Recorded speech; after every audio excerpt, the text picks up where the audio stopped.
la sesión. Hagámoslo pasar, si no. ¿Tenemos cuenta? Sí, muy breve. Muy breve, señor presidente. La jefa de la División del Catastro Nacional de los Bienes del Estado ha enviado un oficio que da cuenta del listado de terrenos fiscales ubicados en el área urbana con superficie superior a 3.000 metros cuadrados, incluida su dependencia y ubicación en cumplimiento de lo dispuesto en glosas de la Ley de Presupuesto del año en curso. Eso nomás, señor presidente. ¿Es un oficio con distribución regional? Claro, ella manda esto en un disquete. ¿Ah? Y... no, sí, tiene razón. Sí, sí. Le damos la Y, proyección exacto. orográfica Y de la información, por favor. es desagregada por comunas. ¿Sí? Le damos la proyección orográfica de la información. Sí, la verdad.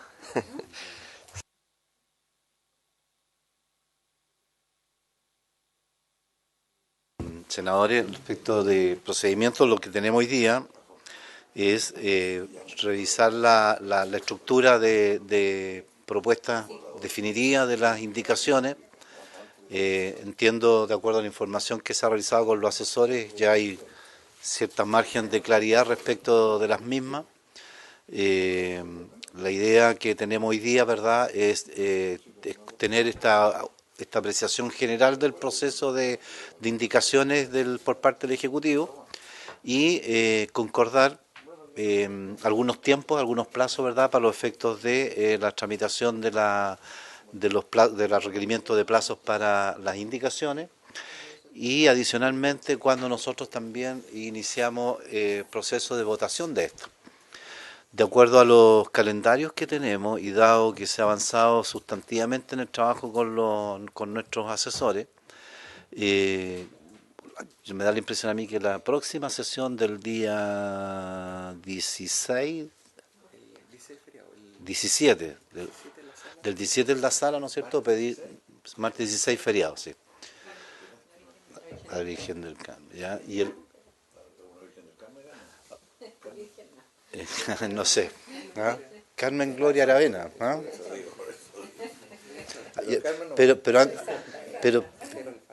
Pero ya no, ya se perdió esa costumbre de antaño que se le ponían a los hijos los nombres de acuerdo a la fecha del calendario en el cual nacía.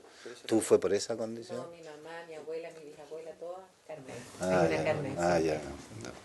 Eso tenía su riesgo, ¿no? Sí, pero bueno. Sí, porque había hijos. Sí, pero bueno, volviendo al tema entonces, lo que haríamos el día 17, por tanto, solicitaríamos la sala después de esta trabajo de esta comisión de hoy día, pediríamos en la sala el plazo para las indicaciones y en función... Yo creo que el 17 le pediríamos en la sala que nos den un plazo, y sería un plazo súper acotado, porque ya lo ideal sería que la última sesión del día 19, 26, 23, ¿no es cierto?, pudiéramos iniciar la votación del proyecto. Sí.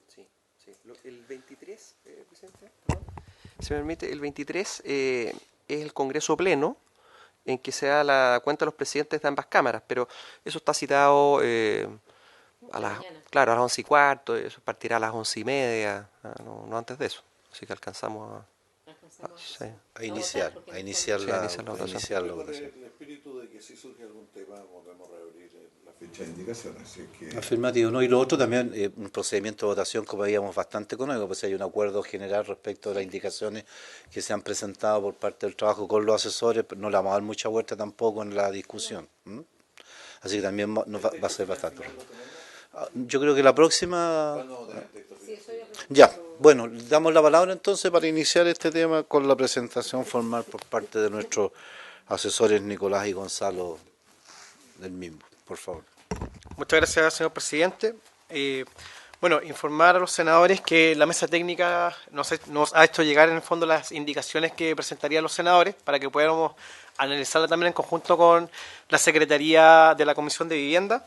Estamos en ese proceso en que la mesa trabajó 91 indicaciones al proyecto de ley, más una indicación que va a presentar el Ejecutivo respecto a un título nuevo del registro de condominios, del Registro Nacional de Administradores de Condominio.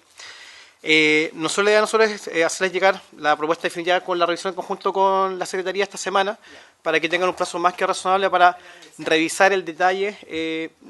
Nosotros podríamos eventualmente enviárselo hoy día, pero queremos enviarle en el fondo una vez que esté revisada también por la Secretaría para poder que ellos vean los últimos detalles de ser necesario.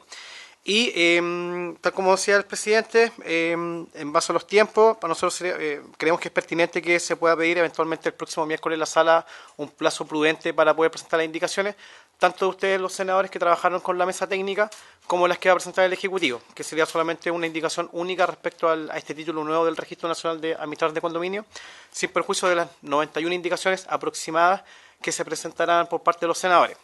Es importante también señalar, señor presidente, que de la primera ronda de indicaciones quedaron 90 ya aprobadas, un total de 50 quedaron pendientes, 10 fueron rechazadas y 12 fueron retiradas. Las nuevas indicaciones recogen en un 100% las indicaciones que quedaron pendientes en un acuerdo que existió en base a las propuestas de los senadores y diversas conversaciones con los asesores de los parlamentarios, y también teniendo en consideración las presentaciones que hubo tanto del Instituto Nacional de Jueces de Policía Local, de bomberos, de carabineros y de otras instituciones, del Colegio de Administradores también de Condominios y otras instituciones que participaron y que hicieron valer sus puntos de vista, y que para nosotros como mesa técnica y también como parte del Ministerio creemos que eran pertinentes de recoger en esta nueva propuesta de ley de copropiedad inmobiliaria. Así que bueno, la idea de nosotros hoy día es presentar a grandes rasgos todos los temas que vio la mesa técnica que se fueron trabajando, que si bien a ustedes les va a llegar la indicación redactada con intercales y todo respecto a cada inciso o artículo, la idea es también que nosotros exponerle los acuerdos que llegamos como mesa técnica de distintos puntos, de diversos temas que se fueron dando durante la discusión. Así que vamos a partir primero dentro de los temas, y fue una constante preocupación, sobre todo el senador Montes, que la ley actual del régimen de copropiedad, o sea, de copropiedad inmobiliaria, no definía en sí lo que es la copropiedad, sino que lo definía solamente copropiedad son los condominios. Entonces, tratamos de trabajar en conjunto con la mesa una definición del régimen jurídico de copropiedad que Gonzalo la va a explicar. Gracias por su intermedio, señor presidente. Recogiendo un poco lo que dice Nicolás y la pregunta del senador Montes. Con la mesa de trabajo se trabajaron las indicaciones, valga la redundancia, y la versión definitiva de este documento, que se llama Fórmula de Indicaciones, se están haciendo las afinaciones de redacción. Claro, y la idea es que lo tengan sus asesores esta semana, ya para que ellos puedan revisar una sola versión, pues si le mandamos algo hoy y después lo cambiamos con Jorge estos días, por eso. Entonces que tenga la redacción bien afinada, pero los temas generales están abordados, y aquí es un esquema, pero podemos ir especificando algunas cosas. Entonces, por ejemplo, tiene una definición del régimen jurídico de propiedad inmobiliaria, que es que presente que un tipo de dominio especial en el que uno es dueño de algo en forma exclusiva y dueño de otras cosas en común con otros copropietarios, ¿ya? Que es como el corazón del régimen de copropiedad. ¿Y cuáles serían los bienes que configuran el condominio? Los bienes de dominio exclusivo, los bienes de dominio común, hacer una precisión respecto de eso. El punto relevante era también el de... Antes de pasar al emplazamiento, se me había olvidado una cosa. En los bienes de dominio común, por ejemplo, hablábamos de los bienes para la existencia, seguridad y conservación del condominio, pero faltaba agregar algunos. Por ejemplo, todo lo relacionado con los bienes comunes necesarios para el desempeño de las funciones de quienes trabajan en un condominio, ¿ya? Que existan los recintos adecuados para ello, estamos hablando de baño, conserjería, recintos apropiados para las personas que trabajan en el condominio, serían parte de los bienes comunes. También una precisión que se pidió era el tema de los elementos constructivos estructurales, que se precisara que eran los elementos horizontales y verticales, los muros, fachadas, losas, techumbres, una enumeración clara respecto de que esos son bienes comunes. En cuanto al emplazamiento de los condominios, se recogió la preocupación de dejar excluidos los predios rústicos divididos o subdivididos conforme al decreto ley 3516. Se deja expresamente establecido que esos no podrán acogerse al régimen de copropiedad regulado en la presente ley, y que entonces el emplazamiento, dejando eso al lado, corresponderían a aquellos condominios emplazados en área urbana y excepcionalmente en el área rural cuando se trata de proyectos de viviendas cuya construcción haya sido aprobada previamente conforme al artículo 55, que era la conversación que hemos tenido en otras sesiones respecto de que excepcionalmente proyectos que ya han sido autorizados para el uso de vivienda por el artículo 55 podrían acogerse a copropiedad, pero no los del 3516, que es otro tipo de desarrollo en el área rural que no tendría cabida en este tipo de modalidad.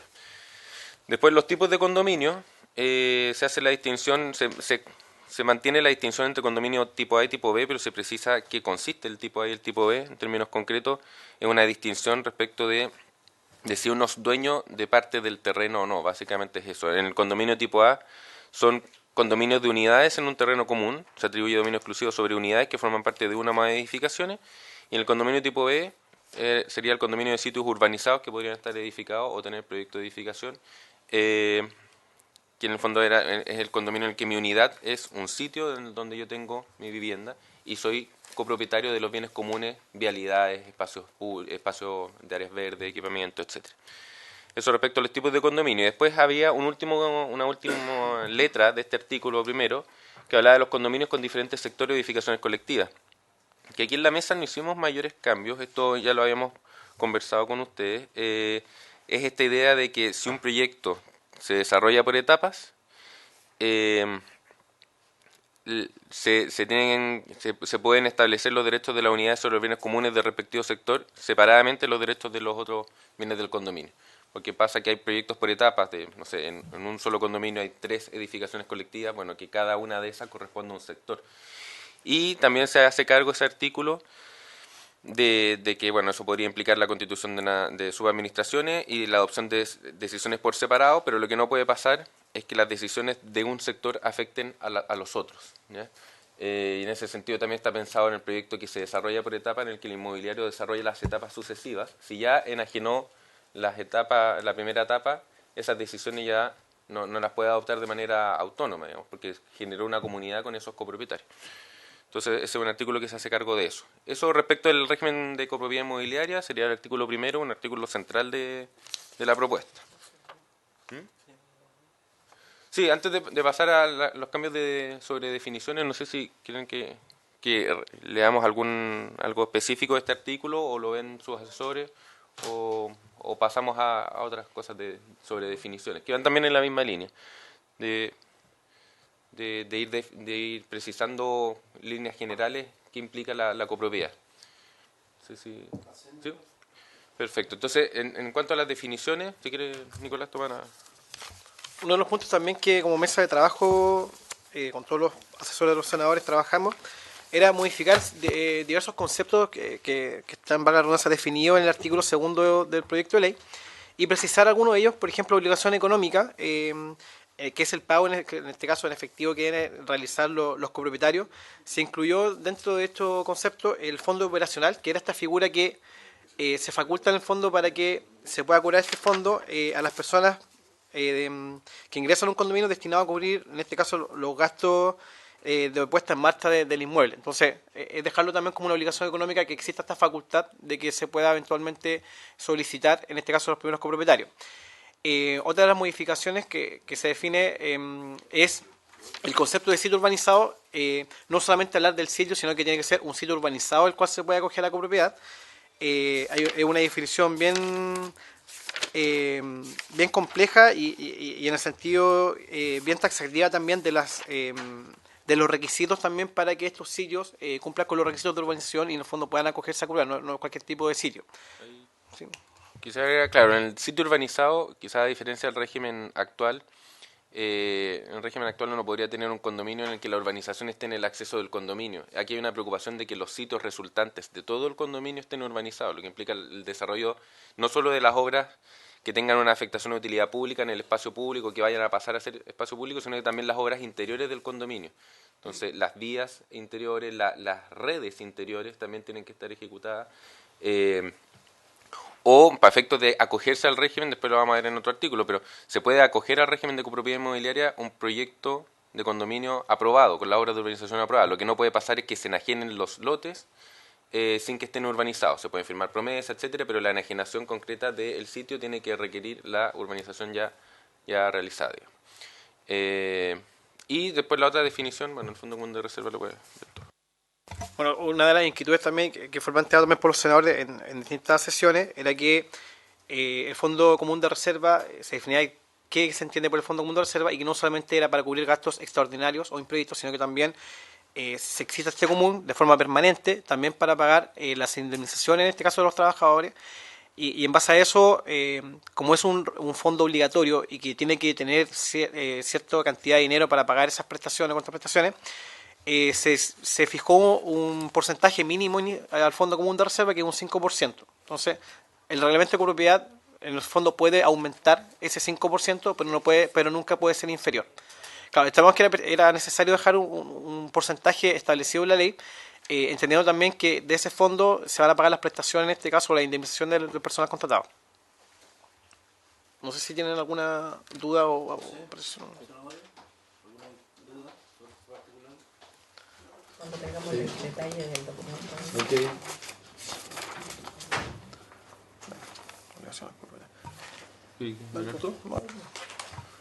Bueno, después, respecto a las obligaciones de los copropietarios, dejar claramente establecido que, bueno, la obligación principal o una de las obligaciones principales es contribuir en las obligaciones económicas del condominio o del sector en que esté la unidad, ¿ya? Porque podrían haber obligaciones separadas en esta lógica de condominios con sectores.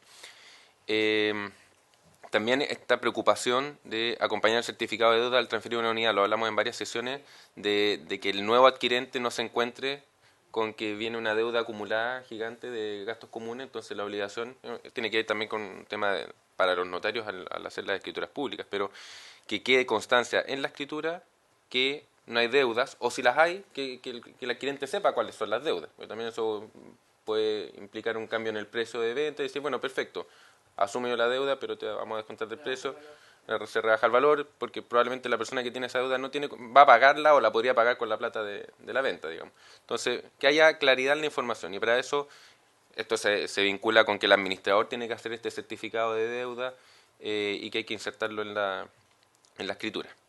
También recogimos la idea de celebrar convenios de pago. En alguna sesión lo hablamos también, en esta lógica de que alguien incurre en mora, pero tiene que haber algún mecanismo que le permita salir de la situación en la que se encuentra, más que seguir profundizándola. Entonces, que exista esta posibilidad de celebrar convenios de pago, pero tiene que tener un mínimo de regulación también, porque tiene que darle la ley debiera darle cierto margen o cierto marco en el cual el administrador, con el acuerdo del comité de administración, pueda llegar a estos convenios, porque si llega a acuerdos con convenios de pago con todos los copropietarios, puede complicar el financiamiento del condominio. Entonces tiene que haber reglas claras al respecto. Y en cuanto al pago de las obligaciones económicas, el proyecto de ley original hablaba de que tenía que ser los 10 primeros días del mes, siempre, ¿ya? Ahí recogiendo un poco una observación del Colegio de Administradores, ellos decían que más que los 10 primeros días del mes, tienen que ser los 10 días siguientes al aviso de cobro, para que pudiera haber un rango en el y que no sea siempre a fin de mes o los primeros 10 días, que eso lo decía cada copropiedad. Lo importante es que el pago se tenga que hacer en un plazo prudente una vez recibido el aviso de cobro. Entonces, si son los 10 primeros días, son los 10, desde día 10 a 20, da un poco lo mismo. Después te lo puedes ver tú. Sí. No, básicamente, aprovechando que también tenemos el senador, lo que estamos haciendo, ¿verdad?, es una recapitulación del procedimiento de discusiones del proyecto de copropiedad. En esa fase, ¿verdad?, nos encontramos en este minuto. La idea es que avancemos en este enunciado con los detalles que aquí se han planteado en materia del régimen de copropiedad, las definiciones, algunos temas conceptuales que se han tratado en la discusión, y avanzar en aquellos puntos que estamos de acuerdo para los efectos de la tramitación de esta norma, que ojalá empezara a votarla el día 23 de julio, previo a las solicitudes de plazo que vamos a hacer a la sala la semana del 17. ¿Ya? Hay alrededor de 80, casi 90 indicaciones parlamentarias que vamos a suscribir los senadores, más la indicación que corresponde al Ejecutivo. Y eso deberíamos estar teniendo ya este cuadro general, ¿cuándo más o menos? Me refiero a un análisis ya con el detalle del proyecto. ¿Ya?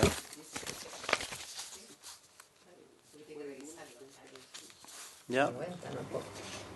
Ok. Pero sería bueno tenerlo antes, no sé, simultáneamente nosotros. Sí, sería ideal.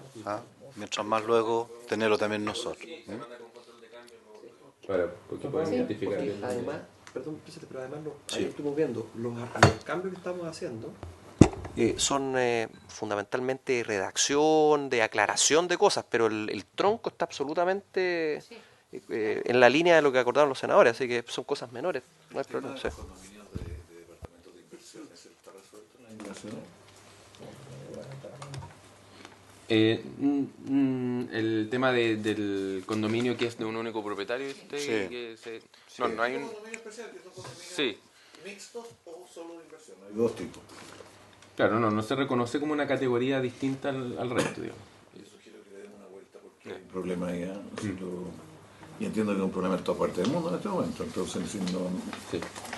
pues si tiene todo el poder el inversionista, al final el resto ¿qué pasa? Me parece, yo creo que sería bueno darle una consideración ahí, Sí. ¿ya? Estoy anotando. Entendiendo que hay un régimen totalmente distinto también, ¿ah?, entre el propietario y los arrendatarios, una realidad totalmente diferente en esos casos. ¿Ah? Como que otra realidad. Sí. Sí, Pero en eso estamos en este minuto para efecto del procedimiento. ¿Ya? Sí, lo que pasa es que, claro, es un régimen bastante particular porque si es un propietario único, el concepto de copropiedad, de hacer asamblea, Claro. es como, bueno, quién está decidiendo ser un único propietario. Pero hay personas que habitan ahí, entonces... Pero la copropiedad es de una persona, pero también son varias propiedades independientes que forman parte de una unidad. No son solo las personas las que lo definen, por eso que sigue siendo copropiedad a pesar de tener un solo dueño. Sí, por eso, se puede acoger al régimen de copropiedad. ¿Cómo se constituye asamblea? Si es un único propietario, la hace solo, digamos. La pregunta es cuando es mixto, si la figura del condominio mixto es más compleja. Incluso si solo tiene que tomar decisiones. Tiene que tomar decisiones, no, tiene que formalizarlas en un acta, en un libro de acta, porque después puede enajenar esas unidades y hay que tener constancia de la historia de ese condominio, digamos. No es como, no, yo tomaba las decisiones solo y las tomaba... Por eso tiene que cumplir con las formalidades igual, aunque sea... Pero entonces quizás sí vale la pena hacer un capítulo. Claro, hacer una precisión al respecto, que el hecho de que sea un único propietario no obsta a Además que una realidad que existe. Entonces, Y cada día más. Sí. Un poco también para que quienes habitan ahí tengan donde recurrir. Es también medida, vamos a verlo más adelante, pero se habla del libro de acta, pero también de un libro de novedades y de reclamos, sugerencias, etcétera. Algo donde los copropietarios, arrendatarios, ocupantes del edificio puedan manifestar sus solicitudes al administrador. Entonces eso también es aplicable a estos condominios, digamos, no porque tengan un único propietario no van a tener que cumplir con eso. Entonces que se haga esa precisión con toda claridad para que no se entienda que como son de un único propietario no necesitan esto, ¿no? Sí, también lo tienen que tener porque lo que buscan resguardar es la adecuada convivencia de quienes habitan ahí, sean copropietarios, arrendatarios u otra modalidad. tomen nota nomás. Además, yo sugiero si está la biblioteca acá, presidente, de que consulte cómo se está tratando esta situación en otros países, porque este es un tema nuevo, o sea, y creciente, entonces sería bueno hacer una consulta a otros países. Eso es lo que...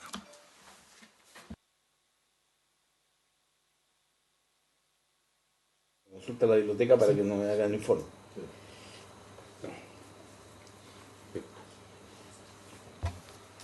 Bueno, otro de los temas importantes que se recogió en la mesa y considerando también las diversas indicaciones y presentaciones realizadas acá en la comisión, una que fue la del senador Navarro, que el reglamento de propiedad tiene que respetar plenamente las normas que conforman la ley 20.609, que es que establece medidas contra la discriminación. Eso en el fondo el reglamento de propiedad establece esto como uno de los lineamientos principales que debe tener el reglamento.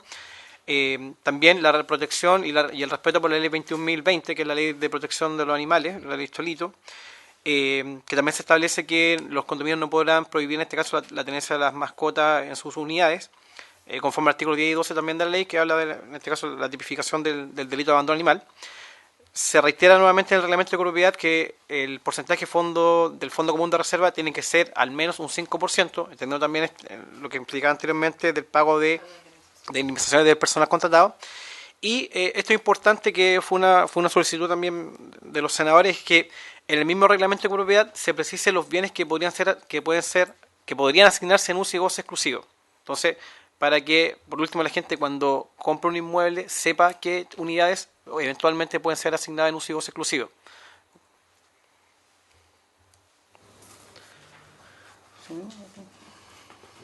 No sé si tienen alguna duda o precisión respecto a algo.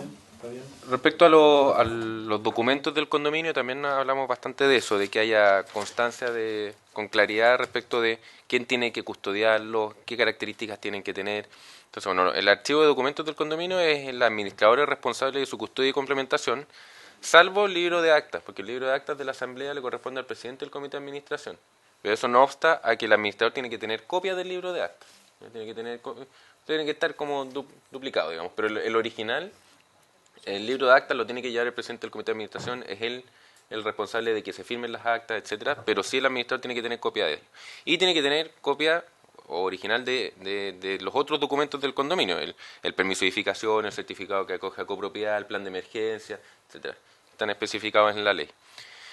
Después aparece también el artículo respecto de cuándo se tiene que convocar a una asamblea extraordinaria, a la primera asamblea extraordinaria. Aparece esta idea de que enajenado el 66% de las unidades, el primer administrador, recordemos que la ley, ya aprobamos esos artículos, pero es bueno recordarlo. En el régimen actual, el dueño del proyecto se mantiene en la administración hasta que pasa esta primera asamblea extraordinaria. Entonces se mantiene como administrador en la práctica. Y el proyecto de ley lo que está planteando es que antes de que entre cualquier ocupante al edificio, ahí se tiene que nombrar un primer administrador. Y ese primer administrador lo nombra efectivamente el que está desarrollando el proyecto. Pero enajenado el 66%, ese primer administrador tiene que convocar una asamblea extraordinaria en el que se revise, se elabore un informe detallado y documentado de qué ha ocurrido en ese lapso de tiempo, que reporte qué mantenciones se han hecho, etcétera. Y se decían distintas cosas por esta primera asamblea de copropietarios, sobre la mantención, modificación o sustitución del reglamento de copropiedad que tiene el edificio, que fue decidido por el inmobiliario, por lo tanto quienes están ahora habitando ahí pueden querer modificarlo. La ratificación del plan de emergencia, también como tener una instancia para obligar un poco al conocimiento del plan de emergencia y obligar a la ratificación por los copropietarios y así tener la certeza de que lo conocen. Y también es la oportunidad para ratificar en el cargo o reemplazar al primer administrador. El primer administrador lo designó el dueño del proyecto, por lo tanto podría eventualmente la Asamblea querer ratificarlo o reemplazarlo, dependiendo de este informe detallado de las gestiones que haya desarrollado. Esto, no sé si que hay algo más como para transmitirles, pero también hay precisiones de redacción de la obligación de entregar información a los futuros adquirentes o a los adquirentes. Entonces, por ejemplo, el reglamento de copropiedad a uno se lo tienen que entregar al firmar la promesa de compra-venta, por ejemplo, para que uno sepa cuáles son las reglas de ese condominio antes de entrar en él. Esta idea del soporte material o digital, también para que no todo tenga que ser una carpeta de papeles, que también puede ser en formato más apropiado. Esas son precisiones pequeñas, pero que es bueno ir dejando esas constancias. En el archivo de documentos, por ejemplo, no estaba el certificado que acogía a copropiedad o el plan de emergencia. No estaba en el listado, los incorporamos. Tienen que estar a disposición siempre los documentos a disposición de la comunidad. Y bueno, ya comenté las obligaciones que hay que hacer en esta primera asamblea una vez que ya se hayan enajenado el 66%. Eso respecto de esta lámina.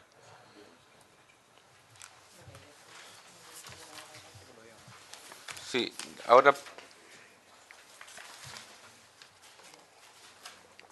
podemos pasar a otro tema que es una de las novedades del proyecto de ley, esta idea de la declaración de nulidad de disposiciones del reglamento de copropiedad o de acuerdos de la Asamblea. ¿Ya? En el artículo 10 está referido a la declaración de nulidad de artículos del reglamento, pero en otro artículo hace la remisión a este para decir que también un acuerdo de la Asamblea podría ser declarado nulo. ¿Declarado nulo por quién? Por el juzgado de policía local, de oficio o a petición de parte. Eso ya está en artículos que hemos votado, pero el punto que nos quedó pendiente era qué pasaba en aquellos casos en que la declaración de nulidad no era suficiente para resolver el problema. O sea, el copropietario que reclamó ante el juzgado de policía local pide que se arregle el reglamento de copropiedad, que se dicte una nueva norma, no que se declare nula la existente, porque quizás declarar nula la existente lo deja en una situación igual a la anterior. Entonces se requiere una nueva norma. Y ahí estaba la discusión, y estaba el informe de la Corte Suprema, porque la versión original daba a entender que el juez de policía local podía cambiar el reglamento. Y la Corte Suprema dijo no, porque no le corresponde al juez de policía local cambiar directamente el reglamento porque estaría cambiando la voluntad de los copropietarios.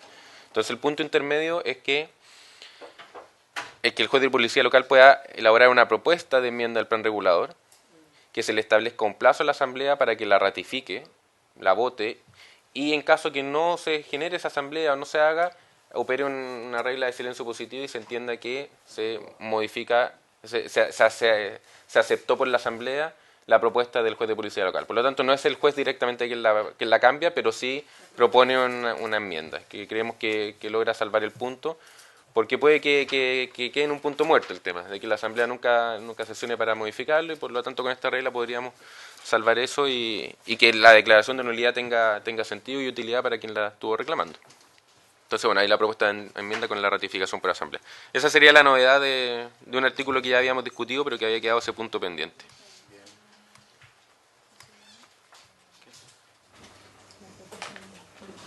¿Cómo?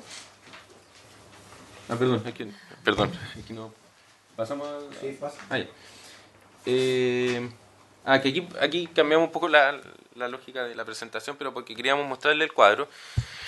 ¿Qué pasó? Que en sesiones pasadas hablamos bastante de las sesiones, sesión ordinaria, sesión extraordinaria, de mayoría extraordinaria, mayoría reforzada, y en muchas se habla de materias que son de asamblea ordinaria, pero el proyecto de ley original y lo que habíamos votado en la ordinaria tenía la última letra nomás, cualquier asunto relacionado con los intereses de los copropietarios, salvo que sea materia extraordinaria. Pero la verdad es que hay materias propias de asamblea ordinaria que debieran quedar establecidas en este cuadro. Entonces, dejar claramente dicho que en las asambleas ordinarias se tiene que rendir cuenta por parte del administrador y aprobar el balance presentado. Es como una de las cosas principales a las que uno va a una sesión ordinaria, que le rindan cuenta de qué se hizo en el último periodo. La designación, reelección, renuncia o remoción total o parcial de los miembros del comité de administración. Ahí esto es una propuesta que la idea es que revisarla bien con ustedes y con los asesores, porque el colegio de administradores dijo, mire, al comité de administración se le nombra en sesión ordinaria, pero la remoción está en sesión extraordinaria. La verdad debieran estar en lo mismo, digamos. Entonces la designación, reelección, renuncia o remoción debería ser materia de ordinaria. Eso sí, hacemos la salvedad, en otra precisión, no acá en el cuadro, que si se va a tratar la renuncia o remoción de los miembros del comité de administración, eso tiene que estar en la citación de esa sesión ordinaria. Tiene que saberse que va a ser una de las materias a tratar, para que estén todos... Porque en general... Esto no es materia de todas las sesiones ordinarias, sino que las sesiones ordinarias a las que corresponda renovar al comité, por ejemplo, la designación o reelección. Y la renuncia o remoción podría ser en un tiempo intermedio, pero si va a ser en el tiempo intermedio, todos los copropietarios tienen que estar enterados que alguien está renunciando o que se pretende remover a algún miembro del comité. Por eso, ellos lo plantearon como algo que debiera estar en esa línea más que en una sesión extraordinaria, porque era más propio de ese tipo de sesiones. Lo mismo con la designación o remoción del administrador o subadministrador. Si es en la sesión ordinaria en la que rinde cuenta y se detecta ahí que hay una gestión que no está bien realizada, podría en esa misma sesión removerse al administrador, digamos. No pedir otra extraordinaria para eso. También dejamos en la sesión ordinaria una mención a los planes de emergencia. Creemos que la sesión ordinaria tiene que hacer una mención en cada una de ellas, aunque sea un reporte mínimo, pero un reporte de la actualización del plan de emergencia, si las hubiere, y programar los simulacros de evacuación y acciones de capacitación o prevención de riesgo. Entonces, se le está poniendo un poco la obligación a los administradores y a las asambleas en general de coordinar estos simulacros o estas capacitaciones al personal contratado también, porque si no el plan de emergencia queda como un documento ahí guardado en un cajón. Claro, entonces si uno lo pone como una de las materias a tratar en cada sesión ordinaria, por lo menos van a haber unos minutos destinados cada cierto tiempo a ver si hay una actualización del plan, si es que se programa un simulacro. Creemos que es sano ponerlo. Y que claramente una última letra que hable de cualquier otro asunto relacionado con los intereses de los copropietarios. ¿Sí?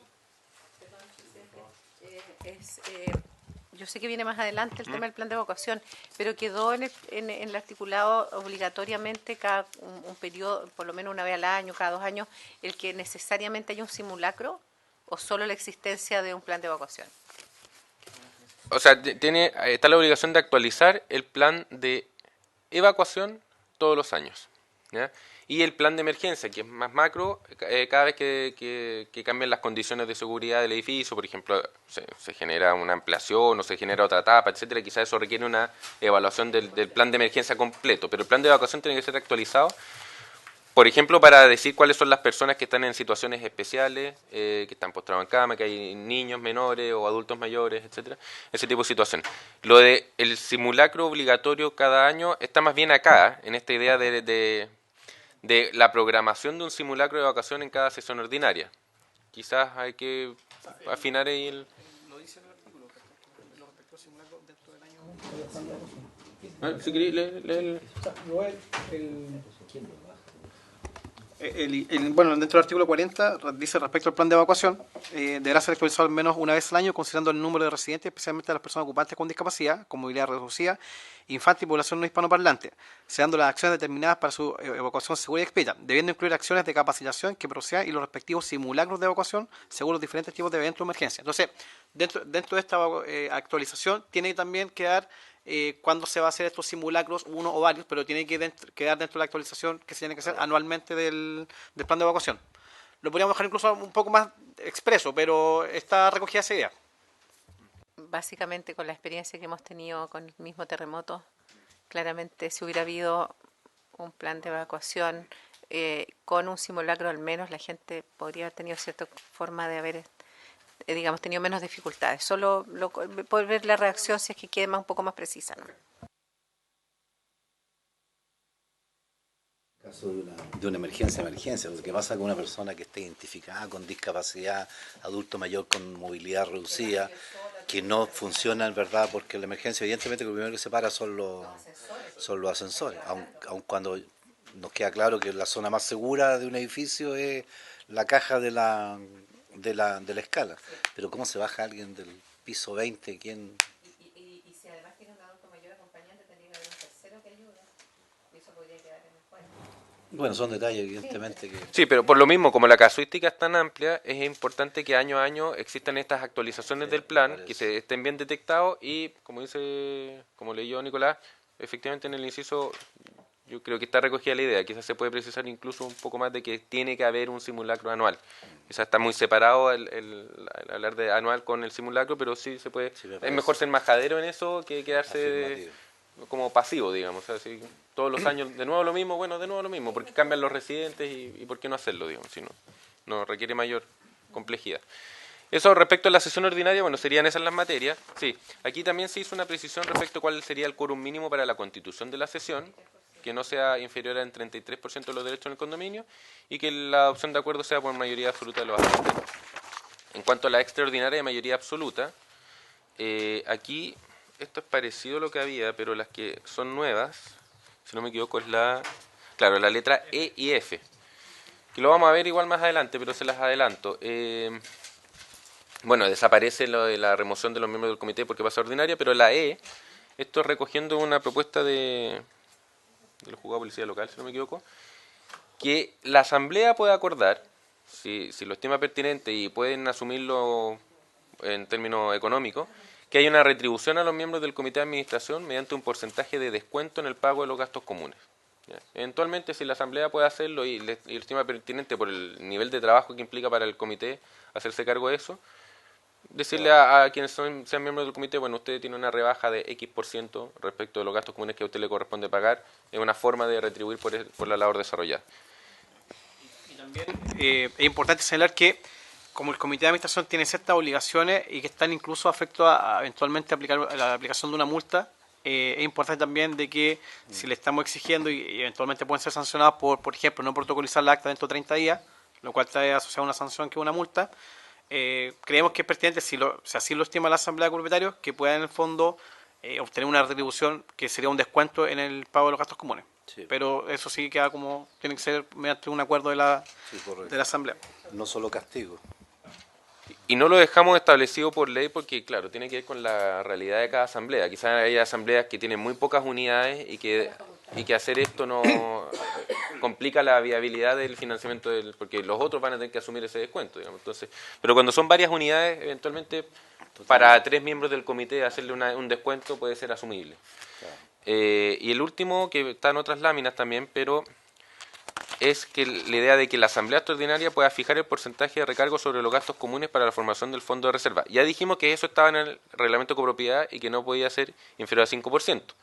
Pero puede ser que el reglamento de copropiedad haya dicho 5 y después la asamblea quiera poner 8, o al revés, que haya dicho 10% y que la asamblea diga no, 10% es mucho, bajémoslo a 5. No lo puede bajar a menos de 5. ¿Ya? Después en el artículo sobre fondo de reserva se dice que cualquiera de los porcentajes, el que fije el reglamento de copropiedad o el que fije la asamblea, no podrá ser inferior a 5%, pero que exista esa posibilidad de ampliarlo o disminuirlo por la asamblea de copropietarios. Eso sería un punto y quizás debiéramos separarlo en otra letra, la segunda parte que dice utilización de los recursos de dicho fondo para solventar gastos comunes ordinarios de mantención o reparación. Sí. ¿Por qué estamos incluyendo esto? Porque, de hecho, yo creo que en algunas sesiones lo hablamos y cuando hablábamos del fondo de reserva muchas veces dijimos, no, y el fondo de reserva, la mantención de los ascensores. No, el fondo de reserva es para gastos extraordinarios, urgentes e imprevistos. La mantención de un ascensor no debiera ser, a menos que haya fallado, pero la mantención periódica en estricto rigor no es ni extraordinario ni imprevisto. Por eso, entonces, pero es un gasto común ordinario de mantención o de reparación que es muy considerable. Entonces, eventualmente, si hay plata en el fondo de reserva, que la asamblea pueda decidir utilizar parte de ese fondo para ese tipo de fondos, no para ese tipo de gastos, no para el gasto ordinario, no para pagar la luz de un mes voy a ir al fondo de reserva, pero sí para ese tipo de gastos comunes. Esto yo debo reconocerlo y lo reconozco para que esté ese espacio. Esto es una modificación que hicimos ahora hace muy poco y no lo hemos conversado con sus asesores, entonces queremos verlo con ellos también, qué opinan, pero creemos que recoge algo que salía en la discusión, es como, sí, el fondo de reserva y los ascensores, o el fondo de reserva y pintar la fachada. Esos no son gastos extraordinarios. Entonces tienen que ir a la asamblea, porque claro, ahí pueden salir distintas propuestas, y la asamblea podría decir, no, el fondo de reserva siempre tiene que reservar el tema de las indemnizaciones laborales, pero también alguien podría decir, no, yo quiero que el fondo de reserva siempre tenga un stock de X, un monto tanto, y no lo gastemos en cosas que debiéramos estar pagándolas con gasto común ordinario, y quizás hacer un recargo en el gasto común más que ocupar el fondo de reserva. ¿Ya? Pero también hay que reconocer que los fondos de reserva se van acumulando y efectivamente podrían ser utilizados en este tipo de situaciones. Sí. No me recuerdo en qué parte está eso, por eso lo pregunto, porque hemos avanzado harto. El tema de la mantención, o sea, ¿qué queda como obligatorio? Por ejemplo, el ascensor, que es un tema no menor. O sea, supongamos que no se pagaron las cuentas, que hay problemas de plata y que se restringió justo ese gasto. Hay en alguna parte del capítulo acá que hay acciones de mantención de carácter obligatoria y de alguna manera multas o algo en caso de que no se haga. Por ejemplo, el ascensor, que me parece que, claro, la pintura es importante mantención, pero el caso del ascensor es... No con el término ascensor, sino que cuando se habla del registro y la posibilidad de sancionar al administrador, para graduar las sanciones, se establece como criterio, por ejemplo, poner en riesgo la seguridad de las personas, o sea, no, porque por ejemplo, uno dice, no cumplió con las obligaciones del artículo 20 o las funciones del administrador del artículo 20, ya, pero en las funciones del administrador está cuidar de los bienes de dominio común, y cuidar de los bienes de dominio común implica desde mantener el ascensor hasta regar el jardín. Entonces no tienen los mismos efectos el no hacer uno u otro. Entonces eso gradúa las sanciones, o sea, es una infracción gravísima no mantener el ascensor y podría implicar sanciones graves para el administrador. Entonces, y las obligaciones de ascensores y ese tipo de cosas o de certificaciones de gas están dadas por normativas sectoriales específicas. Digamos. O sea, ¿Y las colocamos acá en alguna parte? Hay referencias al rol de la Superintendencia de Electricidad y Combustible, sí, a las certificaciones de gas, el sello verde, etcétera, y también el tema de la mantención de los ascensores. También hay un artículo, un inciso que habla de que el administrador tiene que presentar presupuestos a la asamblea, adoptar un acuerdo, etcétera. O sea, hay una preocupación porque esas dos materias, la certificación de gas y la mantención de los ascensores, en el artículo sobre mantención de los bienes comunes, tienen sus incisos propios para tratar el tema. Sí, los ascensores y gas tienen un tratamiento especial en la ley por ser las materias más sensibles de los roles del administrador que no pueden ser dejadas sin hacer, digamos. Ahí están las extraordinarias y las extraordinarias de mayoría reforzada. Esto no lo modificamos, perdón. En la extraordinaria de mayoría absoluta se mantiene que el quórum para constituir la sesión son las personas que representen la mayoría absoluta de los derechos del condominio y para adoptar acuerdo la mayoría absoluta de los derechos también. Y la mayoría reforzada, al menos las personas que representen el 66% de los derechos del condominio y mayoría reforzada de derechos equivalentes a esos mismos 2/3. Recordemos que estas son materias que ya implican temas patrimoniales, ¿ya? O sea, estoy demoliendo una parte del condominio, estoy enajenando un bien común, estoy constituyendo derechos de uso y goce, o permitiendo construcciones, alteraciones. Son cosas que ya los copropietarios pueden decir, no, esto ya me está afectando en mis derechos directamente. Si querés, sigue tú con... perdón. Bueno, otra de las modificaciones y problemáticas que nos expusieron respecto a la constitución de los comités de administración es que muchas veces no existe mucho interés por participar, en este caso, en la vida de la comunidad. Entonces, nosotros igual dejamos una indicación, o sea, que se trabajó con la mesa, en que cuando existe falta de acuerdo por la designación de los miembros del comité o no existiendo interesados en ser parte de este órgano, se faculta al presidente saliente o al primer administrador para hacer un sorteo entre todos los copropietarios para que puedan ser miembros del comité y que tendrán una duración de 3 años en el cargo. Y la idea es que tampoco puedan ser reelectos a no ser que en el fondo todas las personas que habitan o son copropietarios cumplan ese rol, si es que eventualmente no hay nadie que quiera asumir dicho rol. Ahora, efectivamente el primer administrador o el presidente saliente deberá designarlos por sorteo. Se establece también la posibilidad de descuento en el pago de los gastos comunes para los miembros del comité, lo cual ya explicamos que tiene que ser mediante ratificado por la Asamblea, un acuerdo de la Asamblea, y el que no podrá ser superior al 50% del gasto común mensual. En el fondo es como una forma de compensación también por el trabajo que va a hacer y también es incentivar que la gente participe también en esta vida en comunidad. Muchos de los problemas es que la gente no participa, no tiene interés y creemos que el trabajo que ellos hacen en el fondo de velar también por la comunidad, por los intereses de la Asamblea, podría eventualmente tener esta pequeña retribución en un descuento en el gasto común. Entendiendo también que pueden ser sancionados con multas si es que no cumplen debidamente su rol de miembros del comité de administración. Eso del 50%, ¿por qué no dejamos el reglamento nomás que lo fije la Asamblea? Porque no había establecido... Sí, podría... Sí, si ya se está facultando a la Asamblea para decidir eso, Sí. dice, bueno, que cada Asamblea sea libre de definir ese porcentaje. Definir ese porcentaje. Sí, puede ser. Sí, o sea, estas indicaciones son las que presentan ustedes, por lo tanto, Sí. precisamente esta sesión es para eso. Sí, ¿Qué les estiman... parece, senadores? Sí, entonces, podemos eso, no sé de esa limitación.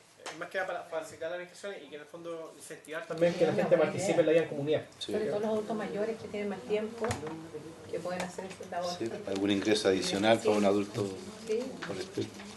Buen punto.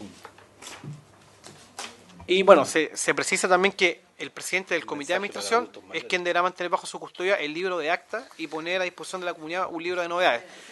Claro, que fue también una sugerencia que nos hizo la magistrada del Instituto Nacional de Jueces de Policía Local, que exista este libro. Entonces se establece que el presidente tiene que poner a disposición de los miembros de la comunidad, en este caso, este libro de novedades. Otro punto importante es que... No, solamente algo sobre el libro, que también se deja claro que, bueno, el presidente tiene la custodia del libro de actas y es un único libro de actas. O sea, él tiene que, una vez que termina su cargo, hacer entrega oficial a quien le sucede de ese libro de actas. No es que cada presidente del comité tenga su propio libro y se lo lleve para la casa, porque si no la historia del condominio se va perdiendo. Entonces el libro de actas es un documento súper formal del condominio, tiene que resguardarlo el presidente del comité de administración, ese y todos los anteriores. No es un libro que voy a la librería y compro uno nuevo y lo empiezo a foliar desde cero porque ahora es mi régimen, digamos. No, o sea, ¿Debe ser foliado? sí, un libro de actas foliado. Se establece, no sé si lo tenemos en otra, entonces lo voy a decir al tiro, yo creo que no. Se establece también la obligación de levantar acta de los acuerdos, o sea, que el acta esté firmada por los miembros del comité dentro de un plazo de 30 días de que se adopta el acuerdo, porque también hicieron ese reclamo de que, claro, se adopta el acuerdo en la Asamblea, pero si no se formaliza en el acta, queda como letra muerta, porque no está en ninguna parte. Entonces, oiga, ¿se acuerda que en la Asamblea que tuvimos acordamos algo? Si nadie lo baja a un acta, y muchas de esas actas requieren después reducirse a escritura pública, dependiendo de la materia. Entonces, tiene que haber una obligación de que eso se materialice dentro de un plazo, porque si no el acuerdo puede quedar en el aire y nunca va a ser materializado y quedar la sensación de que se adoptó el acuerdo, pero nunca se formalizó. Entonces también se hace esa precisión de llevar el libro de actas foliado, en el cual se levante todos los acuerdos adoptados por la Asamblea, se firmen por el comité dentro de un determinado plazo. Y sin perjuicio de que el administrador igual debe llevar una copia de todos los documentos que, en este caso de las actas. El administrador, se establece la obligación del administrador de emitir el certificado de estado de deuda en este caso en relación también con la enajenación de unidades, la obligación también de entregar información actualizada al Registro Nacional de Administradores de Condominio, que esta información va a quedar en el fondo reducida, o sea, limitada al reglamento del registro, pero él tiene la obligación de entregar periódicamente o actualizar esa información que se va a requerir.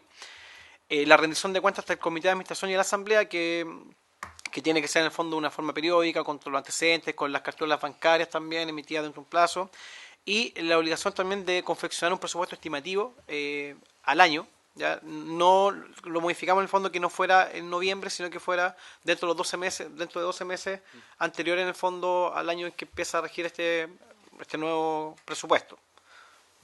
Sí, ahí quisiera precisar dos cosas. Primero, en la rendición de cuentas ante el Comité de Administración de la Asamblea, bueno, una rendición de cuentas respecto a los gastos, ingresos, egresos, etcétera, pero también de las gestiones realizadas para el cobro de copropietarios morosos, ¿ya? Recogiendo también una preocupación de la jueza policial local que dijo: a mí me llegan casos en el que se acumularon deudas y nadie hizo nada en mucho tiempo, digamos, entonces, y se reacciona tarde. Entonces también es importante que el administrador cuente, bueno, había copropietarios morosos, se le solicitó, se le notificó, se procedió al corte de algún servicio, eventualmente si quieran más de 3 cuotas, etcétera, que se reporte qué gestiones se hicieron, porque las atribuciones están dadas en la ley, pero si no se utilizan no tiene mucho sentido. Entonces que haya también un reporte de qué gestiones se realizaron. Y en la confección del presupuesto estimativo, ¿cuáles son las precisiones? Porque eso ya está. O sea, actualmente en la ley está que podrán hacer un presupuesto estimativo. El proyecto de ley plantea la idea que deberá hacerse un presupuesto estimativo. El Colegio de Administradores tenía su reparo porque decía: me estás pidiendo que haga un presupuesto estimativo de todas las unidades que administro en noviembre, todo en el mismo tiempo. Entonces, permitir que cada administración decida, cada asamblea decida. Lo importante es que sea un presupuesto para un periodo de 12 meses. Si va de junio a junio o de enero a enero, es un poco irrelevante. Lo importante es que abarque un periodo de 12 meses y en ese presupuesto estimativo se haga una proyección de los gastos comunes ordinarios, tomando los devengados en los últimos 12 meses. Sí, mire, en luz, en agua, en remuneraciones nos gastamos tanto. Y se proyecta que para el próximo año tengamos que asumir los siguientes gastos ordinarios de mantención, ascensores o de reparación. Y se proyecta un eventual gasto ordinario que uno diga para el próximo periodo hay que hacerlo. Entonces, ¿qué efecto tiene este presupuesto estimativo? Prever qué decisiones que hay que tomar. O sea, vamos a tener que subir los gastos comunes, vamos a usar el fondo de reserva. Eso es para efectos de planificación. Por lo tanto, una cosa es planificar, ese presupuesto lo aprueba el Comité de Administración, etcétera. Si implica meterse con el fondo común de reserva, como ya dijimos, tendría que ir a la Asamblea. Pero también se agrega un inciso que diga: oiga, con todo esto es un presupuesto estimativo, por lo tanto, a la hora de cobrar los gastos comunes, igual se hacen contra un presupuesto específico. O sea, en este presupuesto anual estimativo uno dice: mire, la mantención de ascensores debiera salir aprox esto, pero después cuando se pague se va a pagar con la factura del mantenedor de ascensores, digamos, con los gastos efectivamente devengados. Y podría pasar que aparezca un gasto extraordinario no previsto en el presupuesto. Hay que pagarlo igual, porque también había esa preocupación de que usted va a tener un presupuesto estimativo aprobado y después va a tener que hacer gastos extraordinarios y la gente no va a querer pagar. Entonces que la ley se aclara en decir: mire, eso era una proyección, era un presupuesto, una proyección, algo para planificar. Si después salió más caro porque hubo una emergencia, bueno, hay que pagarlo igual. El presupuesto estimativo no es una cosa cerrada y que eso es lo que me van a cobrar el próximo año. Podría ser más, podría ser menos si los presupuestos salieron más baratos. Pero sirve como herramienta de planificación de gastos. Antes de seguir, queríamos consultarles porque la Secretaría no hizo la prevención. Perdón. ¿Quién? La Secretaría, en el sentido de que, porque nosotros actualmente en el proyecto de ley hablamos de que las sesiones ordinarias se celebrarán al menos una vez por semestre. En el fondo serían 2 al año. Y efectivamente nos dijeron que nosotros no hemos modificado esa redacción, pero queríamos saber si efectivamente la dejamos que sea obligatorio una al año o una al semestre. Por Sí. eso, que eso sería el régimen como ordinario y actual de una vez al año. El proyecto de ley planteaba una por semestre, una lógica de tener reportes más periódicos. Pero ahí los administradores dijeron: eso es mucho. Eso decían. Entonces nosotros no lo hemos modificado, pero efectivamente fue algo que nos hicieron presente y dijimos: bueno, preguntémoselo mañana a los parlamentarios. Entonces, ¿les parece más pertinente dejarlo en una al año? Perfecto, lo cambiamos entonces en esa línea.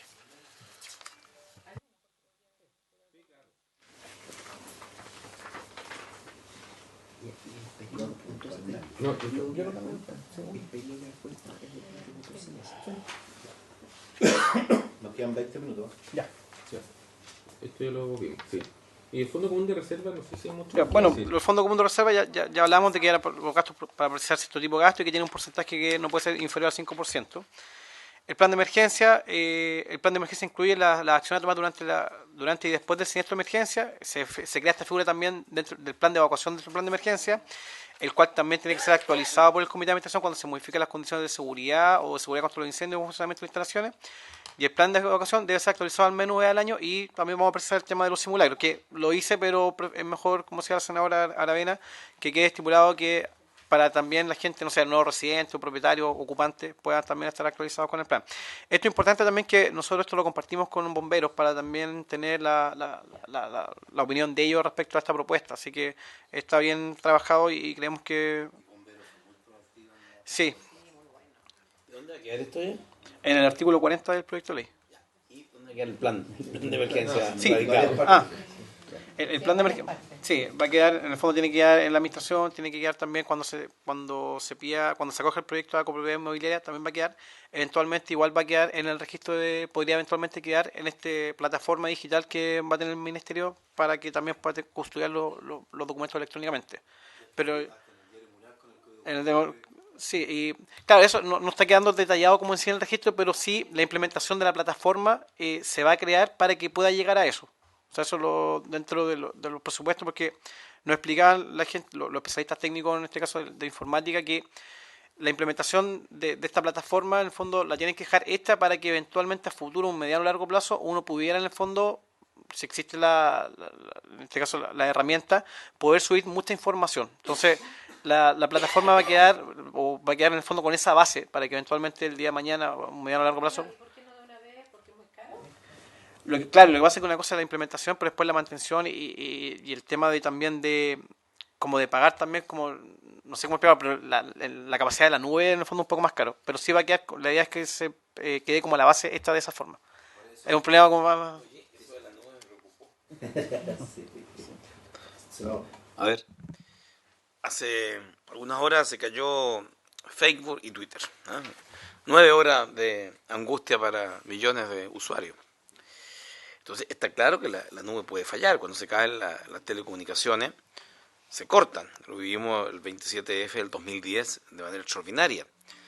Entonces, la verdad que esta información tiene que estar en alguna base permanente, porque si tenemos problemas con las comunicaciones, caída de antena en un evento catastrófico, eso se puede perder. Por lo tanto, la llegada de información digital en la nube puede también colapsar. O sea, tiene que estar en un lugar físico, accesible de manera directa. Eso. Sí, no, a ver, el plan de emergencia, bueno, primero tiene que estar siempre en la administración, ¿ya? Se tiene que presentar para efectos de la recepción del condominio, por lo tanto también queda registrado en la municipalidad, ¿ya?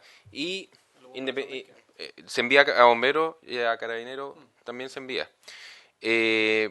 Al ser parte de los antecedentes que se incorporan a la recepción definitiva, independiente de lo que pueda tener la plataforma del registro, uno también deberá verlo por otra herramienta que es el DOM en línea, que en el DOM en línea es una plataforma que se está montando para efectos de todos los permisos de las direcciones de obra, también sean almacenados en un repositorio, uno pueda consultarlos, entonces ahí también podría estar el plan de emergencia.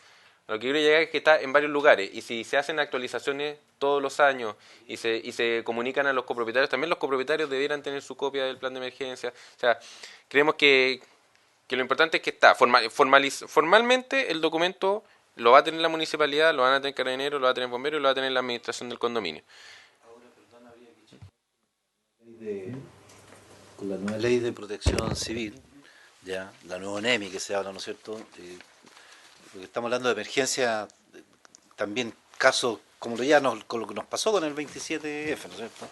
Porque en realidad el plan de emergencia va a estar puesto en diferentes instancias y lugares. Lo que pasa es que la emergencia para acceder al tema es cuando uno... Ya, yo me imagino el que está en la administración, si está con un siniestro en el tema, chao programa en ese minuto. No, por eso, no puede depender solamente de que esté Dentro del edificio, porque el edificio está en una emergencia. Entonces sería bueno buscar qué mecanismos de administración más global.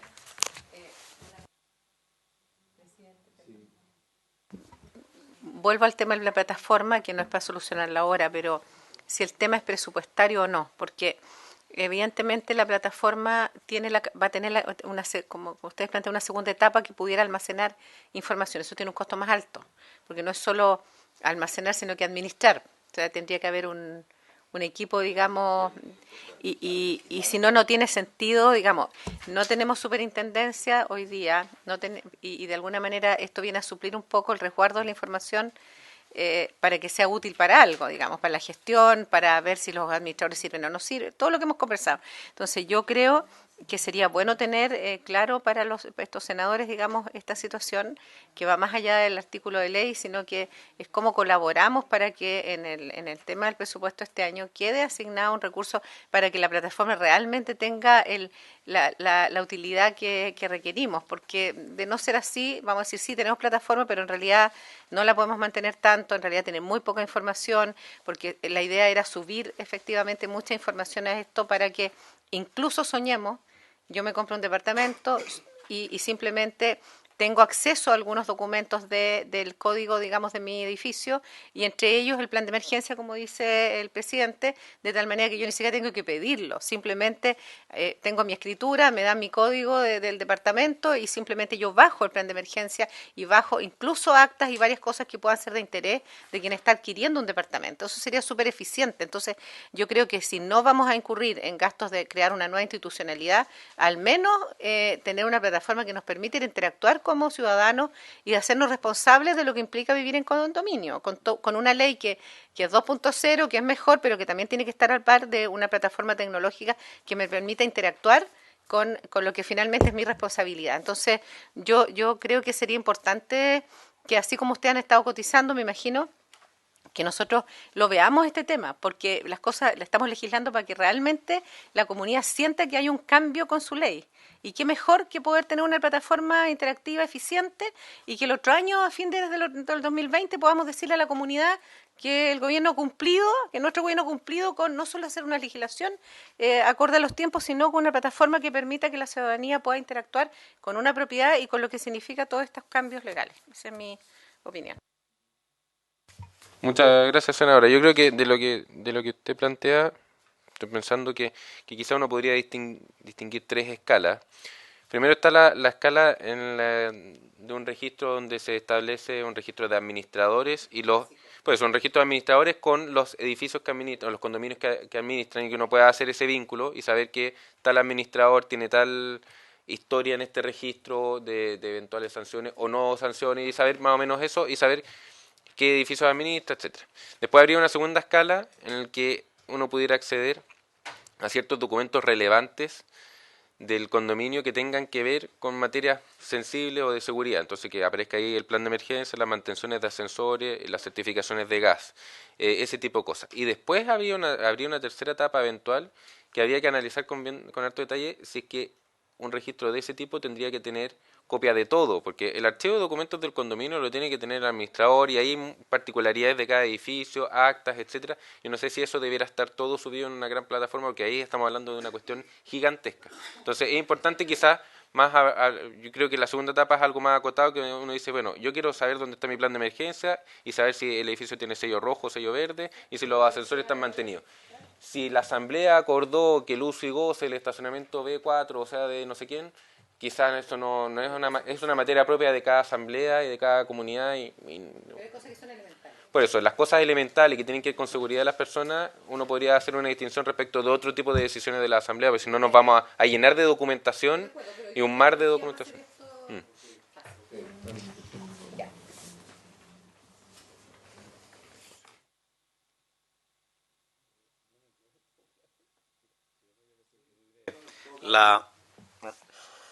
Mira, de la practicidad en situaciones de emergencia. Desde ya, el Servicio Nacional de Emergencia, que está en debate, lo hemos observado varios senadores, hemos planteado la idea del Ministerio de Emergencias Nacionales y Catástrofes Naturales, porque esta situación es compleja con bomberos. Bomberos deberán tener los recursos suficientes para manejar de manera centralizada toda esta información, porque son los que van a actuar de manera prioritaria. Por lo tanto, cada minuto cuenta, tienen medido los tiempos los bomberos, tiempo de desplazamiento, tiempo de llegada, tiempo de acceso a la información. Por lo tanto, yo me temo que estamos construyendo un un macizo de información de difícil acceso. Entonces, es un problema de cómo financiamos a bomberos, porque mientras siga siendo voluntario y siga siendo financiada de manera parcial, la verdad es que y no vayan acorde a la tecnología, claramente esto va a resultar ineficiente. Yo creo que el diseño no está acabado para que la información esté cuanto se necesite, por las dificultades propias de la situación de emergencia. Entonces, yo quiero que dejemos esto abierto, porque alguien dirá hacer una propuesta a bomberos, decir, mira, esto es lo que necesitamos para que esta información me sirva, ya sea un edificio de 40 pisos, como en un edificio de 5 pisos, y en definitiva, respecto a las unidades que van a lo y cómo pueden acceder. Este tema de los siniestros, efectivamente, el tiempo no es oro, es diamante, es platino, es todo junto, por lo tanto la velocidad de acceso a esa información no está garantizada plenamente con el modelo que estamos haciendo, sino más bien se puede transformar en como la estrategia de desarrollo regional de los gobiernos regionales, que quedan muy rica información, pero quedan allí, y los planes regionales de emergencia, lo mismo. Entonces, esto involucra recursos, y a lo menos creo que hay una comisión especial de bomberos en la Cámara de Diputados, que ha sido muy eficiente en esto. Ellos deberíamos ver cómo Bomberos hace una propuesta, y si es necesario ver recursos extraordinarios para hacer esta propuesta, porque lo que estamos haciendo es una legislación de tendiente crecimiento, o sea, los condominios van a seguir creciendo, me explico, ¿no? Y por tanto, y a medida que se van complejizando los métodos constructivos, esta información es valiosísima y no va a estar disponible al acceso. Yo siento que si hay un especialista en prevención de riesgo que no está viendo este debate, va a decir exactamente, bueno, ese modelo tiene muy pocas posibilidades de ser útil. Entonces, si pudiéramos, señor presidente, solicitar de lo que estamos aprobando, tal como está quedando, pedirle a prevención de riesgo de algún par de universidades que nos digan, mira, es posible este modelo, ¿cómo lo ven ustedes? Y luego también con bomberos, para decirle, mira, la posibilidad, ¿qué disposición tienen o cuánto costaría o qué creen ustedes debiera tener Bomberos de Chile para tener disponibilidad de esta información? En Nueva York los bomberos son pagados, y claro, de otros sistemas tienen toda la información centralizada, edificio a edificio, pero ellos son profesionales y están financiados, y la ciudad financia a bomberos para proteger la ciudad. En este caso, creo que debemos hacer un esfuerzo mayor, independientemente de que lo dejemos así, es lo que podemos hacer desde esta Comisión de Vivienda, pero creo necesario, señor presidente, que para el final, cuando esto vaya a la sala, tal vez podamos contar con un informe de prevencionista de riesgo, digo, la Universidad de Chile, la Católica, la UECONCE, que nos digan, mira, este es el modelo, hemos examinado el proyecto de ley, esto es lo que pensamos, y con bomberos, a su vez también, respecto del modelo de accesibilidad a la información, de manejo a la misma. Recordemos que Carabineros, cuando le dijimos que la tuvieran, nos dijeron que no tienen dónde tenerla, porque está claro que esto involucra costos. Pero tratándose de situaciones de esta naturaleza en un país como el nuestro, porque ese es el punto, tiene que haber una excepcionalidad, y yo apelaría a que por lo menos no se nos diga que la Comisión de Vivienda no reparó en que efectivamente el modelo no era el más adecuado. Podemos repararlo, no estará en nuestras manos, porque la verdad es que eso involucra a más actores, pero por lo menos dejarlo como parte del informe, y luego gestionar, por cierto, las acciones que nos corresponda, presidente, en Hacienda, en la discusión del presupuesto sobre esto. No, me parece, estamos hablando de la seguridad al final del día de las personas, que es lo que más nos interesa también. Bomberos fue súper proactivo, hizo varias sugerencias también operativas, sería bueno chequearla a lo mejor en algún minuto dado. También es cierto que se están creando una serie de nuevas tecnologías que no estamos acostumbrando todavía nosotros a ponerlas en uso eficiente. Tenemos problemas que a veces se nos caen los sistemas también. Bueno, veamos ese tema, y en todo caso esta discusión no está cerrada todavía, así que tenemos un margen para esa discusión. Oficiamos, sí, yo podría ser una buena idea, oficiar, ¿no es cierto?, a las instancias pertinentes que nos pudieran eventualmente, sobre este margen en particular, paralelamente a lo que el Ejecutivo pudiera avanzar. Nosotros como comisión, ¿verdad?, acordamos entonces oficiar a algunas entidades vinculadas al mundo de la prevención y cómo se está eventualmente diseñando ese ámbito. Sí, respecto a eso quisiera simplemente leer dos incisos que están en la propuesta, porque yo creo que recogen un poco esa preocupación de que haya un detalle de cómo se hace esto. Entonces, dice, la elaboración del primer plan de emergencia, así como sus actualizaciones, deberán ser realizadas y suscritas por un ingeniero en prevención de riesgos, debiendo dar cumplimiento a la norma técnica que para dicho efecto señala el reglamento de esta ley. Entonces es en esa norma técnica donde uno tiene que entrar en ese detalle y diseñarla con las personas adecuadas y ver que esa norma técnica sea apropiada para diseñar un plan de emergencia, un condominio que es un edificio de tantos pisos, o de casa, o de oficina, o lo que sea, digamos. Entonces, cada uno tendrá sus particularidades y esa norma técnica deberá recoger esa particularidad. No, eso está claro y discutimos. Ese es el tema, el acceso a su información por parte de los que requieren esa información, que son los mismos propietarios o las entidades de emergencia. Entonces, más bien, ¿dónde radica, por las comunicaciones, la información para que pueda, en caso de emergencia, acceder el que va al salvataje? Sí, también incorpora eso, que el plan se tiene que entregar en formato material y digital a la respectiva unidad de carabineros y el cuerpo de bomberos que corresponde a la comuna donde se emplaza el condominio, y que dichas entidades pueden hacer las observaciones que estimen pertinentes a quien presenta el primer plan de emergencia o al comité de administración tratándose de actualizaciones del plan. Entonces se da también esa instancia de revisión con esos órganos de qué cosas debieran... Ambas instituciones no tienen ni una posibilidad de sistematizar, incorporar, ejecutar esa información, lo dijeron ampliamente. Entonces tenemos esa falencia, o sea, eso no sé si nos va a ratificar. Yo sugiero, como dice el senador Navarro, ¿verdad? Veamos, vamos a hacer las consultas, veamos cómo procesar la mejor alternativa para llevar adelante esta parte, que en realidad estamos hablando de la seguridad, ¿ya? Además uno piensa de repente, no sé, chuta, ya hoy día los incendios, hoy donde el siniestro cae tanto con tanto, ya eso debería de eliminarse, ¿no es cierto?, en lo sucesivo. Hoy los GPS indicarán y a bomberos, evidentemente que la cosa va transitando por un camino nuevo también. Pero dejémoslo para el análisis y la vuelta. Nosotros vamos a oficiar a las entidades para que los puedan, incluyendo también a bomberos, ¿no? Por cierto.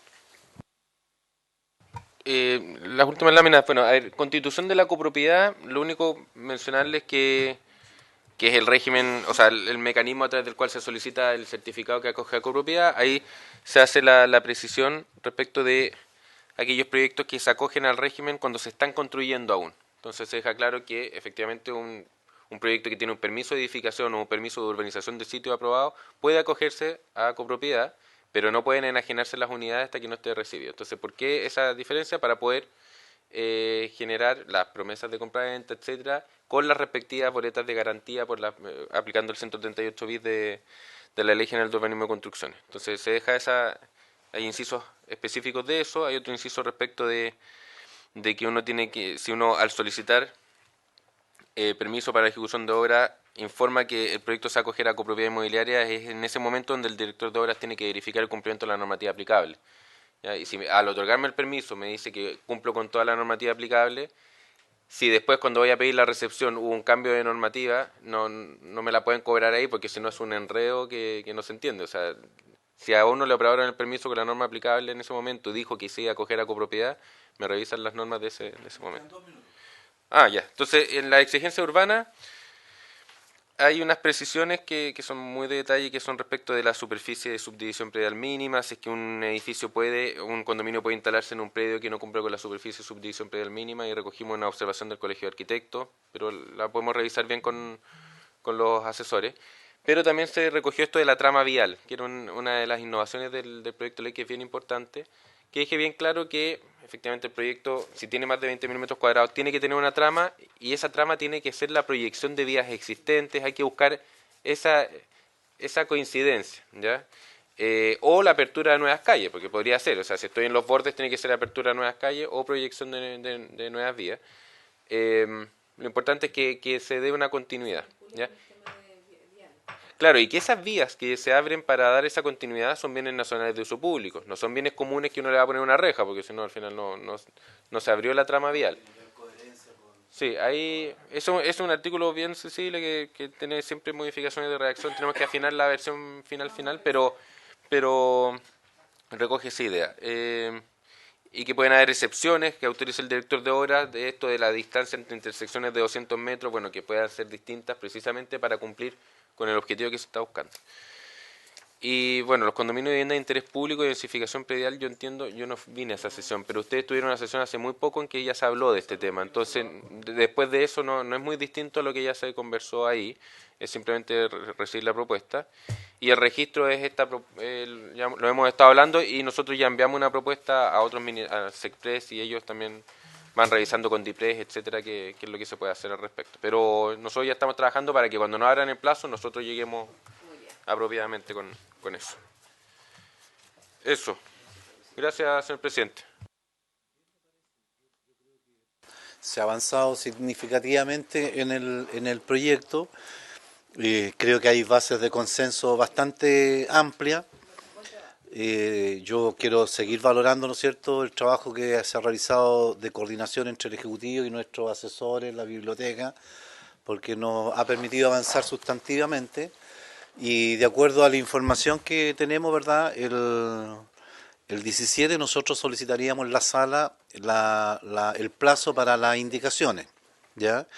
Y tras eso, un plazo prudente, ¿verdad?, porque además gran parte de esto ya lo tenemos trabajado, la idea es empezar a votar en la sesión del día 23 de julio para votación que esperamos hacerla también lo más eficiente posible. O sea, habrá votación económica en aquellas cosas donde ya tenemos consenso, todas aquellas indicaciones que nosotros mismos patrocinemos, lo iremos a votar en un solo paquete, ¿verdad? Sí, cosa que podamos avanzar en ese contexto. ¿Estamos, senadores? ¿Estamos claros? ¿El procedimiento? Bien, habiéndose cumplido el objeto de esta sesión, esta se levanta.